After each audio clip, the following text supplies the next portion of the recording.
Welcome back to Next Game Playbook. I'm Dax. Really excited today. We're going to unpack some pretty mind-bending stuff. And I'm Naomi. It's great to be here exploring these big ideas, especially the ones that, help creators and founders think differently about what's next. Exactly. That's what we do here. This is the podcast where strategies, big ideas, insights, they all come together. We want to help you, our listeners, succeed in your next big move. We love digging into those foundational questions. We do. And today, well, let me just throw this out there. What if everything you see, everything you touch, your whole experience, day in, day out, what if it isn't actually, well, real? Like, what if life, as you know it, is just .code running on some unbelievably advanced computer somewhere? Of a wild thought. It is a really wild proposition, right? But that's the core of what we're going to look at today. It's called the simulation hypothesis. And this whole chat is sparked by a really fascinating article we just published over on nextgameplaybook.com. So yeah, let's take a closer look at this idea. Where did it come from? What are its roots? And I think most importantly, what could it actually mean for how we approach our lives, our work, our ventures? Right. Because it sounds like pure sci-fi. Maybe it's something from a movie? Totally. Like The Matrix or something? Exactly. But it's actually treated as a serious philosophical idea, and some very smart people think it might be, well, more likely than you'd initially guess. Okay, so it sounds modern, this simulation idea. Yeah. But you mentioned roots. When did it really pick up steam in its current form? I feel like I've heard echoes of this before. You're absolutely right. The core question is ancient. But let's say the modern conversation really kicked off around 2003. Okay, 2003, what happened then? That's when an Oxford philosopher, Nick Bostrom, published this really influential paper. Its title was pretty direct: Are You Living in a Computer Simulation?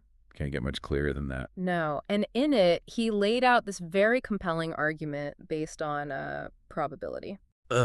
Bostrom's paper. I remember reading about that. He used something called the trilemma, didn't he?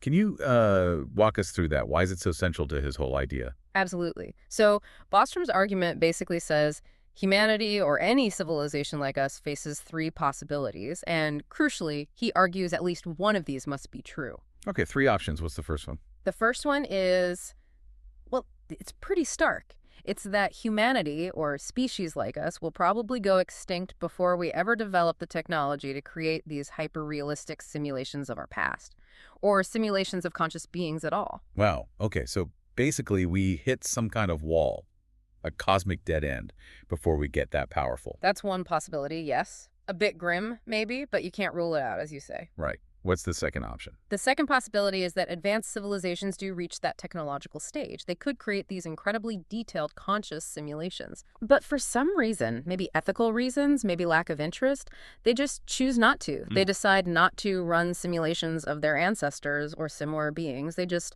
opt out. So they get the keys to the kingdom, simulation-wise, Yeah. but decide not to turn the lock. Yeah. Interesting. Precisely. And that leads to Bostrom's third possibility in the trilemma, Which is? if neither of those first two things happen, so we don't go extinct before getting the tech, and advanced civilizations do decide to run these simulations, Yeah. then Bostrom argues we are almost certainly living inside one of those simulations right now. Whoa. Okay, unpack that last step. Why? Almost certainly. The logic is about sheer numbers.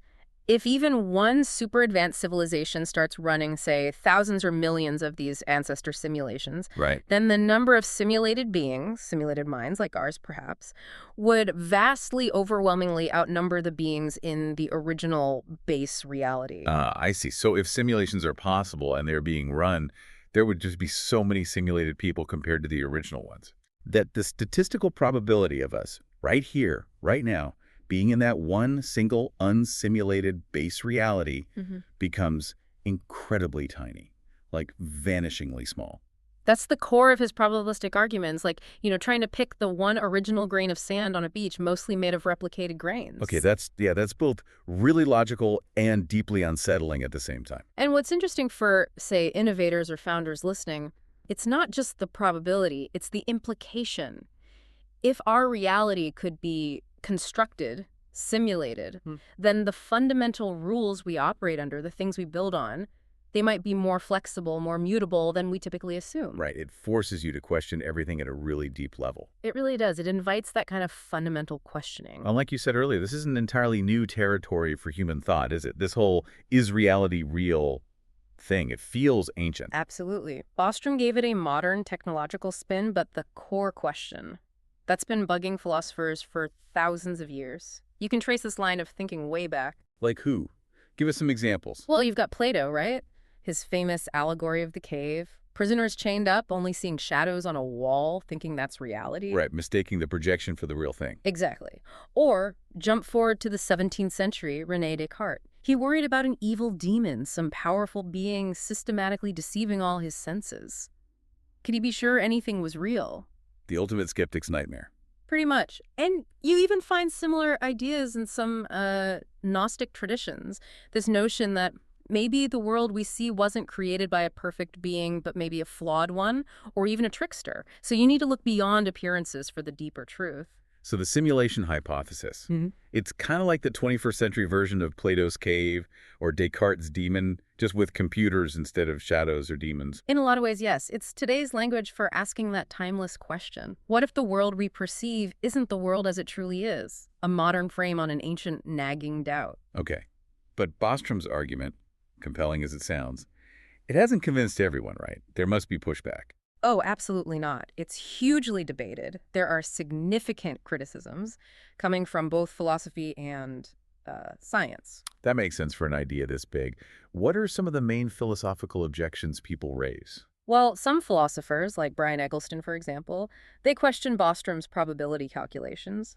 They argue he makes too many assumptions about how likely advanced civilizations are to emerge or what their motivations would even be for running simulations. Would they really want to simulate us? Fair point. We might assume they'd be fascinated by their past, but maybe not.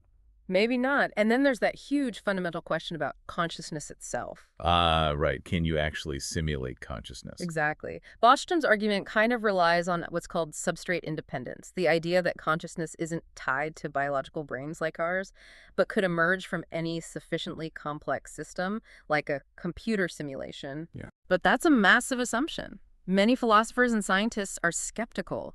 They'd say maybe consciousness is intrinsically tied to biology, to our specific physical makeup. Maybe it can't just be coded. That's optimistic, perhaps, to assume it can. Wow, yeah. Because if consciousness can't be simulated, then that whole third possibility of Bostrom's trilemma, the one we're almost certainly simulated, kind of falls apart, doesn't it? It becomes much, much less likely, yes. That assumption is pretty critical. Okay, so that's the philosophical side. What about scientists? Do physicists or cosmologists have issues with it too? They do. Some prominent scientists raise different kinds of objections. For instance, the physicist Frank Wilczek, a Nobel laureate, he's pointed out what he calls the unnecessary complexity of our universe. Unnecessary complexity, what does that mean? He essentially argues that the laws of physics, the way particles interact, all the intricate details, it all seems way too messy and, frankly, inefficient if it were designed as a simulation. Like if you were coding a simulation, you'd optimize it. Make it run smoothly, cut out the extra stuff. That's the idea. Why would a simulator bother programming in all these weird quantum effects or seemingly arbitrary constants if they weren't strictly necessary for the simulation's purpose? Our universe feels baroque, not streamlined. That's a really interesting counterpoint. Makes intuitive sense. Anyone else? Yeah, the cosmologist Sean Carroll also points out a potential contradiction. The hypothesis often assumes that we humans are kind of typical observers in the cosmos. Okay. But if we're typical, Carroll asks, why aren't we capable of running these kinds of hyper-realistic simulations ourselves yet? And if other typical civilizations exist and are running them, why haven't we seen any evidence? It creates a sort of tension in the assumptions. Right, if being able to run simulations is a common step for advanced life, and we're somewhat typical, shouldn't we be closer to doing it or see signs of others doing it? That's the crux of his critique. So, putting it all together, many scientists tend to view the simulation hypothesis as, well, currently unfalsifiable. Meaning we can't design an experiment to prove it right or wrong. Exactly. With our current tools and understanding, there's no definitive test. So for many scientists, it remains more in the realm of philosophy, maybe even metaphysics, or dare I say religion, than hard science. Okay, so the scientific jury is definitely still out, and maybe it always will be. Which brings us back to, well, us, here and now. If we can't know for sure whether this is base reality or simulation 42, Where does that leave us? That uncertainty, Yeah, it can feel a bit destabilizing, right? it really can. The idea can definitely trigger some existential But unease. maybe that uncertainty itself is where the real playbook starts. Mm. The real challenge isn't figuring out if we're in a simulation, but how to live a meaningful life, how to build, how to innovate, regardless of the answer. Yeah. Especially when reality always feels uncertain anyway, simulated or not. I think that's exactly right. And what's so useful and what the article on nextgameplaybook.com explores is that we actually have some powerful frameworks for doing just that. Ancient wisdom, modern psychology, they offer surprisingly practical strategies for navigating this kind of deep uncertainty. Okay, I like the sound of practical strategies. The article mentions 4 specific wisdom traditions. Let's unpack those. What's the first one? The first is radical acceptance. This comes largely from mindfulness practices. Radical acceptance. Yeah. What does that mean in this context? Like accepting we might be Sims. It's more about accepting reality as you experience it, whatever its ultimate nature, without fighting it. So if you're a founder, maybe it's accepting a sudden market shift or that a competitor launched first, or even that your brilliant idea just failed. Accepting it not as a personal defeat, but just as what is. Okay, so stop railing against the things you can't change. Precisely. You can't change the external fact, but you can control your internal response to it. It frees up enormous mental energy that you'd otherwise waste resisting. That makes a lot of sense. Keeps you from getting stuck spinning your wheels. Okay, what's next? Next up is existentialism. Existentialism. That feels very relevant here, the idea of creating your own meaning. It really is. Existentialists argue that humans aren't born with a preordained purpose.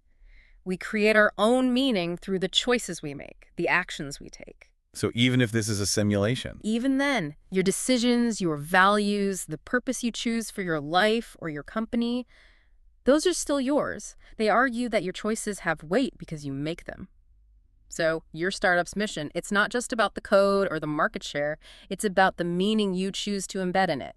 That's still authentic, still powerful. I love that. It really puts the agency back in your court, regardless of the cosmic architecture. Okay, number 3. Number 3 is Stoicism. Stoicism. Okay, I hear this talked about a lot for entrepreneurs. How does it apply here? Stoicism is all about drawing a very sharp line between what is within your control and what is not. Right, the dichotomy of control. Exactly. Yeah. So whether reality is atoms and void or lines of code, what is under your control, your thoughts, your judgments, your actions, your character, your responses, your virtues. And what's not under your control? Pretty much everything else. The past, other people's actions, the economy, whether the simulation glitches, external events. So for a founder, that means focusing On building the best product you can, creating a strong team culture, treating customers well, the things you directly influence, and cultivating resilience and calmness when facing things you can't control, like a pandemic or a competitor's funding round. Don't waste energy worrying about the simulation's parameters. Focus on your own code of conduct. That's incredibly practical advice for dealing with any kind of uncertainty, simulated or otherwise. Gives you a clear focus. Okay, and the last one. You mentioned modern psychology. Yes, the fourth framework is the growth mindset. Popularized by Carol Dweck, right? Believing your abilities can be developed. That's the one. From this perspective, life, simulated or not, is basically an endless opportunity to learn, adapt, and evolve. Challenges aren't threats, they're data. Setbacks aren't failures, they're feedback. So even the massive uncertainty of, is this real, can be framed. As an opportunity to build resilience, to learn to operate without certainty, to become more adaptable, more anti-fragile. For an innovator, every failed experiment isn't an endpoint. It's just another iteration, another lesson learned on the path to figuring things out.